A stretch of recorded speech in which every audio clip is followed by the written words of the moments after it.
Hi tears. ഇന്ന് നടന്ന scientific physics document, അതായത് 2/12/2024 നടന്ന സയന്റിഫിക് ഓഫീസർ ഡോക്യുമെന്റ്സിന്റെ ക്വസ്റ്റ്യൻ പേപ്പർ ആണ് നമ്മൾ ഡിസ്കസ് ചെയ്യാൻ പോകുന്നത്. ഇത് ക്വസ്റ്റ്യൻ കോഡ് ബി ആണ്. ഫസ്റ്റ് ക്വസ്റ്റ്യൻ ഇത് മൈക്രോ പ്രൊസസറിന്റെ ക്വസ്റ്റ്യൻ ആയിരുന്നു, ആദ്യത്തെ 5 ക്വസ്റ്റ്യൻ. അപ്പൊ ക്വസ്റ്റ്യൻ പേപ്പറിൽ ഫുള്ള് മിക്സ് ചെയ്തായിരുന്നു ക്വസ്റ്റ്യൻസ് വന്നിരുന്നത്. 5 ക്വസ്റ്റ്യൻ ഫിസിക്സ്, പിന്നെ 5 ക്വസ്റ്റ്യൻ കെമിസ്ട്രി, പിന്നെ 5 ക്വസ്റ്റ്യൻ ഫിസിക്സ്, അങ്ങനെ ഒരു ഓർഡറിലാണ് വന്നത്. അപ്പം ഇത് ആദ്യത്തെ 5 ക്വസ്റ്റ്യൻ ഫിസിക്സ് ആണ്. സോ നമുക്ക് ഇത് ഡിസ്കസ് ചെയ്യാം. In 8085 microprocessors, during push operationല് 8085 microprocessorല് എന്താണ് സംഭവിക്കുന്നത്? The value of the stack pointer decremented by 2. The value of stack pointer incremented by 1. The value of stack pointer incremented by 2. No change in the value of stack pointer. അത് കൃത്യമായിട്ട് ഇതിന്റെ answer അറിയാമെങ്കിൽ മാത്രമേ നമുക്ക് എഴുതാൻ പറ്റുള്ളൂ. കാരണം എല്ലാം ഇൻക്രിമേറ്റഡ് ഡിക്രിമേറ്റഡ് എന്നൊക്കെ പറഞ്ഞ് കൺഫ്യൂസ്ഡ് ആയിട്ട് നമുക്ക് കൺഫ്യൂഷൻ വരാനുള്ള ചാൻസ് ഉണ്ട്. സോ ഫസ്റ്റ് ഓപ്ഷൻ ആണ് ഇതിന്റെ correct answer. The value of stack pointer is decremented by 2.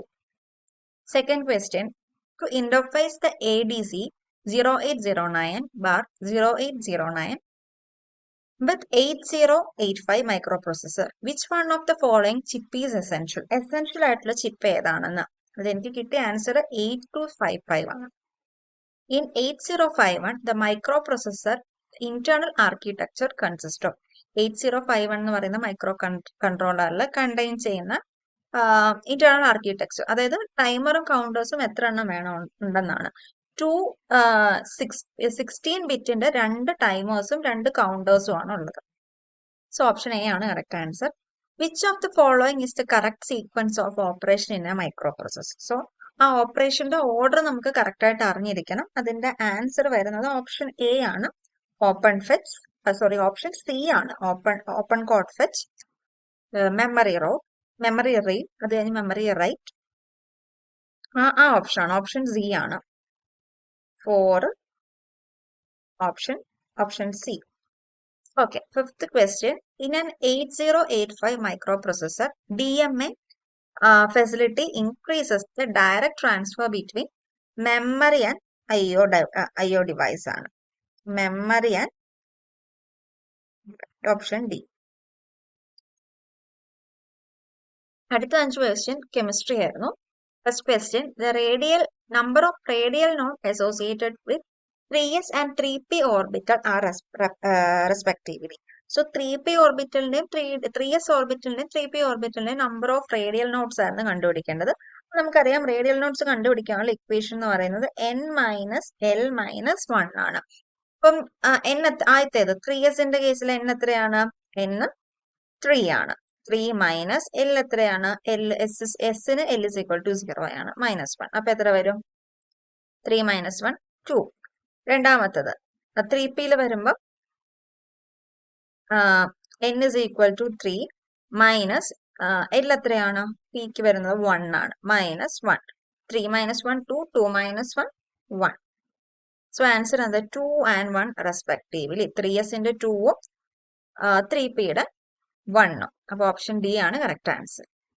അടുത്തത്, the number of microstates and ground state term symbol for the D8 configuration. അപ്പം ഈ ഗ്രൗണ്ട് സ്റ്റേറ്റ്സ് സിസ്റ്റം സ്റ്റേറ്റിന്റെ term symbol ഒക്കെ ഫിസിക്സുകാർക്കും അറിയാം, കെമിസ്ട്രിക്കാർക്കും അറിയാം. സോ രണ്ടുപേർക്കും ആൻസർ ചെയ്യാൻ പറ്റുന്ന ഒരു ക്വസ്റ്റ്യൻ ആണത്. സോ മൈക്രോസ്റ്റേറ്റ് കണ്ടുപിടിക്കാനുള്ള ഫോർമുല എന്ന് പറയുമ്പോൾ നമ്പർ ഓഫ് മൈക്രോസ്റ്റേറ്റ്സ്, ഒന്നെങ്കിൽ നിങ്ങൾക്ക് ഓരോന്നിന്റെയും വാല്യൂസ് കാണാതെ പഠിക്കാം, D4 D2 D4 അങ്ങനെ കാണാതെ പഠിച്ചു വെക്കാം. അല്ലെങ്കിൽ ഫോർമുല അപ്ലൈ ചെയ്ത് നമുക്ക് ചെയ്യണമെങ്കിൽ അങ്ങനെ ചെയ്യാം. അങ്ങനെ വാല്യൂസ് ഓർത്തിരിക്കാത്തവർക്ക് ഫോർമുല അപ്ലൈ ചെയ്യാം. പിന്നെ ടൈം നോക്കണം. നമ്മൾ ചില എക്സാംസിനൊക്കെ നമുക്ക് ടൈം തികയില്ല, പക്ഷെ ഇന്നത്തെ എക്സാമിനൊന്നും അങ്ങനത്തെ ഒരു പ്രശ്നം നമുക്ക് വരില്ലായിരുന്നു. അപ്പം n factorial divided by n minus r factorial ഇതാണ് നമ്പർ ഓഫ് മൈക്രോസ്റ്റേറ്റ്സിന്റെ എക്സാമ്പിൾ. ഇനി ഇക്വേഷൻ n എന്താണ്? n എന്ന് പറയുന്നത് twice the number of orbitals ആണ്. Twice the number of orbitals. r എന്താണ്? r എന്ന് പറയുന്നത് നമ്പർ ഓഫ് ഇലക്ട്രോൺസ്. അപ്പൊ നമുക്ക് ക്വസ്റ്റ്യനിൽ തന്നിരിക്കുന്നത് എന്താണ്, D8 ആണ്. സോ നമുക്ക് ആദ്യം തന്നെ അതെങ്ങനെയാണ് അറേഞ്ച് ചെയ്തിരിക്കുന്നതെന്ന് നോക്കാം. സോ ഡി സബ്ഷനിൽ എത്ര ഓർബിറ്റ് ഉണ്ട്? 5 ഓർബിറ്റ് ഉണ്ട് അല്ലേ? അതിൽ 1 2 ആദ്യം എന്ത് ചെയ്യും? ആദ്യം ഹാഫ് ഫിൽ ആകും. 3 4 5 അതിനുശേഷം പെയർഡ് ആകും. 6 7 8. ഓക്കെ, അപ്പം 8 ഇലക്ട്രോൺസ് ആണുള്ളത്. അവരിങ്ങനെയായിരിക്കും ഫിൽ ആവുന്നത്. അപ്പൊ നമ്മളോട് ഇതില് എന്താണ് ചോദിച്ചിരിക്കുന്നത്? എന്നും ആറും ആണ് നമുക്കറിയേണ്ടത്. എൻ എന്ന് പറയുന്നത് twice the number of orbital. Number of orbitals എത്രയാണ്? ഡിയില് 5 എണ്ണമാണ്. അപ്പൊ 5 into 2 10 orbital minus N minus R factorial. N minus R എന്ന് പറയുമ്പോൾ എൻ എത്രയാണ്? 10 minus R, number of electrons എത്രയാണ്? 8 electrons. 10 minus 8 factorial into 8 factorial is equal to 10 factorial divided by 2 factorial into 8 factorial. അപ്പൊ എത്ര വരും? 8 factorial. നമുക്ക് ഇങ്ങനെ 8 factorial into 9 into 10 എന്ന് എഴുതാം അല്ലെ? Divided by 2 factorial 8 factorial. ബാക്കി എത്ര വരും? 90 by 2 factorial എത്രയാ? 2 is equal to 45. 45 ആണ് മൈക്രോസ്റ്റേറ്റ്സിന്റെ എണ്ണം. അപ്പൊ 45 മൈക്രോസ്റ്റേറ്റ് വരുന്ന 2 ഓപ്ഷൻ ഉണ്ട്. അപ്പൊ നമുക്ക് അങ്ങനെ ഓപ്ഷൻ കട്ട് ചെയ്യാൻ ഇവിടെ പറ്റില്ല, കാരണം 45 വരുന്ന 2 ഓപ്ഷൻസ് ഉണ്ട്. അപ്പൊ നമുക്ക് എന്തും കൂടെ കണ്ടുപിടിക്കണം. ഗ്രൗണ്ട് സ്റ്റേറ്റും കൂടെ കണ്ടുപിടിച്ചാലേ ഫൈനൽ ആൻസറിലോട്ട് എത്താൻ പറ്റുള്ളൂ. ഗ്രൗണ്ട് സ്റ്റേറ്റ് നമുക്ക് നോക്കാം. ഗ്രൗണ്ട് സ്റ്റേറ്റ് എങ്ങനെയാണ് കണ്ടുപിടിക്കുന്നത്? ഗ്രൗണ്ട് സ്റ്റേറ്റിന്റെ term simple 2s + 1 L J ഇങ്ങനെയാണല്ലോ എഴുതുന്നത്. അപ്പൊ നമുക്ക് S അറിയണം, L അറിയണം, J അറിയണം. സോ L എന്ന് പറഞ്ഞാൽ എന്താ? Summation of ML values. അപ്പം ഇതിന്റെ ഫസ്റ്റിന്റെ ഇതിന്റെ അകത്ത് 5 ഓർബിറ്റ് ആണുള്ളത്. ML വാല്യൂ +1, സെക്കൻഡിന്റെ ML വാല്യൂ +2 +1 0 -1 -2 എല്ലാം കൂടെ ആഡ് ചെയ്യുമ്പോൾ എത്ര കിട്ടും? ഇതിന്റെ എല്ലാം ഓരോ പെയർഡിന്റെ ക്യാൻസൽ ആയി പോകും. ഓരോ -2 +2 -1 +1 0 ഒക്കെ ക്യാൻസൽ ആവും. പിന്നെ ഇവിടുത്തെ ഒരു പെയർഡിന്റെ 2ഉം ഇവിടുത്തെ പെയർഡിന്റെ 1ഉം മാത്രമേ റിമൈനിങ് കാണുള്ളൂ. ബാക്കിയെല്ലാം വെട്ടിപ്പോകും. അത് ഞാൻ ഓരോന്നും ചെയ്തു പോകുന്നില്ല. നമ്മളൊരു ക്വസ്റ്റ്യൻ ഡിസ്കഷൻ, ആൻസർ ഡിസ്കഷൻ ആയതുകൊണ്ട് ഞാൻ ഒത്തിരി ലെങ്തി ആക്കുന്നില്ല. സോ അത് നമുക്ക് വേണമെങ്കിൽ അങ്ങനത്തെ പോർഷൻസ് വേറൊരു ടോപ്പിക്കായിട്ട് ഡിസ്കസ് ചെയ്യാം. അപ്പൊ ഇവിടെ 2 + 1 2ഉം 3ഉം 2ഉം 1ഉം മാത്രമേ ഉള്ളൂ. ബാക്കിയെല്ലാം ക്യാൻസൽ ചെയ്ത് പോവാണ്. ഓക്കെ, സോ L എത്രയാണ്? L നമുക്ക് 3 കിട്ടും. L 3 എന്ന് പറഞ്ഞു കഴിഞ്ഞാൽ ഏതാണ്? PF ആണ്. S is equal to L is equal to 0 ആണെങ്കിൽ S, L equal to 1 ആണെങ്കിൽ P, L equal to 2 ആണെങ്കിൽ D, L is equal to 3 ആണെങ്കിൽ F. സോ F ആണ്, LF ആണെന്ന് കിട്ടി. ഇനി S സ്പിൻ എത്രയാണ്? അത് നമുക്ക് ഇതുപോലെ സമ്മേഷൻ ഓഫ് സ്പിൻ എല്ലാം കൂടെ ആഡ് ചെയ്യണം. ആദ്യത്തേന്റെ എത്രയാണ്? +½ അതിന്റെ പെയർഡിന്റെയും +½ രണ്ടാമത്തേതിലോ ഒരു +½ സോറി ഇതിന്റെ -½ അടുത്ത പെയർഡോ -½ പിന്നെ +½ പിന്നെ അടുത്തത് +½ വെച്ചാൽ അപ്പ് സൈഡിൽ ഇരിക്കുന്നതിന് നമ്മൾ +½ കൊടുക്കുവാണെങ്കിൽ മറ്റേ നെഗറ്റീവ് ആയിരിക്കും കൊടുക്കുന്നത്. സോ ഇതെല്ലാം കട്ട് ചെയ്ത് പോകും. ബാക്കി എന്തുണ്ട്? 1. അപ്പൊ S1 എന്ന് കിട്ടി. ഇനി J എന്താണ്? J എന്ന് പറയുന്നത് L ± S ആണ് അല്ലേ? പ്ലസ് വരുന്നത് എപ്പോഴാണ്? ഹാഫ് ഫിൽഡിനേക്കാളും കൂടുതലുണ്ടെങ്കിൽ. മൈനസ് വരുന്നത് ഹാഫ് ഫിൽഡിനേക്കാൾ കുറവാണ്. ഇവിടെ ഹാഫ് ഫിൽഡിനേക്കാളും കൂടുതലാണല്ലോ. 3 പേര് പെയർഡ് ആണ്. സോ L + S ആണ്. L എത്രയാണ്? 3. S എത്രയാണ്? 1.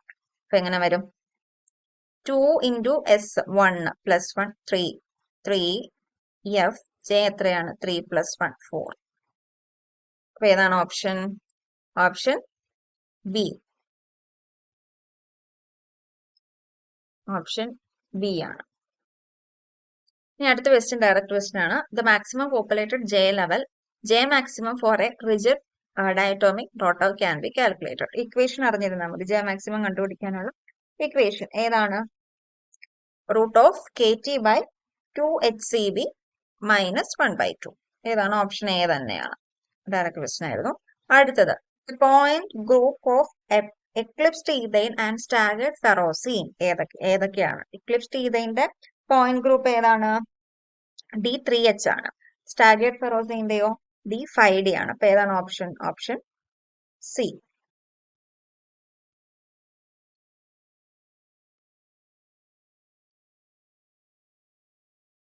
9th question, 10th question.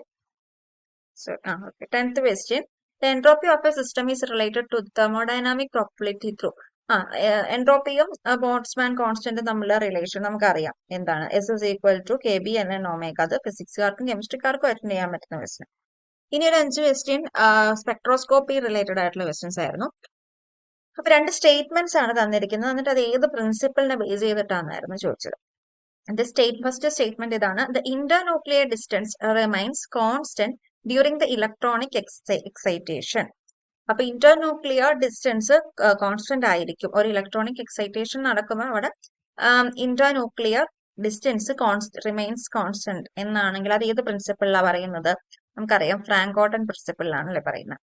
ഇനി രണ്ടാമത്തെ സ്റ്റേറ്റ്മെന്റ് എന്താണ്? The nuclear can be treated as stationary so that the electrons move related to the. അത് ഏത് സ്റ്റേറ്റ്മെന്റാ പറയുന്നത്? ന്യൂക്ലിയനെ നമ്മൾ സ്റ്റേഷനറി ആയിട്ട് കൺസിഡർ ചെയ്യുന്നത് ഏത് പ്രിൻസിപ്പിളിലാണ്? ബോൺ ഒപ്പൻഹൈമർ അപ്രോക്സിമേഷനിലാണ്. സോ ആൻസർ ഓപ്ഷൻ എ തന്നെയാണ് correct answer. Option A. 12th question. Boron trichloride. Boron trichloride ഇതിൽ ഏത് ടൈപ്പ് ആണെന്ന്? ബോറോൺ ട്രൈക്ലോറൈഡ് എന്ന് പറയുന്നത് ഒരു ഒപ്ലൈറ്റ് സിമെട്രിക് ടോപ്പ് മോളിക്യൂൾ ആണ്. ഓപ്ഷൻ ബി ആണ് അതിന്റെ കറക്റ്റ് ആൻസർ. അപ്പം ഇതിന്റെ എല്ലാത്തിന്റെയും ഓരോ എക്സാമ്പിൾസ് നമ്മൾ അറിഞ്ഞിരിക്കണം. അപ്പൊ സിമെട്രിക് ടോപ്പിൽ തന്നെ 2 ടൈപ്പ് ഉണ്ട്. പ്രൊലൈറ്റും ഉണ്ട്, ഒബ്ലൈറ്റും ഉണ്ട്. അപ്പൊ ഒബ്ലൈറ്റ് വരുമ്പോ എങ്ങനെയാ കണ്ടീഷൻ വരുന്നത്? IB is equal to IC is less than IA. അതാണ് ഒബ്ലൈറ്റിന്റെ കണ്ടീഷൻ. പ്രൊലൈറ്റ് ആകുമ്പോൾ നേരെ ഓപ്പോസിറ്റ്. ഓക്കെ, ബാക്കി ക്വസ്റ്റ്യൻസ് നമുക്ക് അടുത്തൊരു സെക്ഷനായിട്ട് ഡിസ്കസ് ചെയ്യാം. Thank you.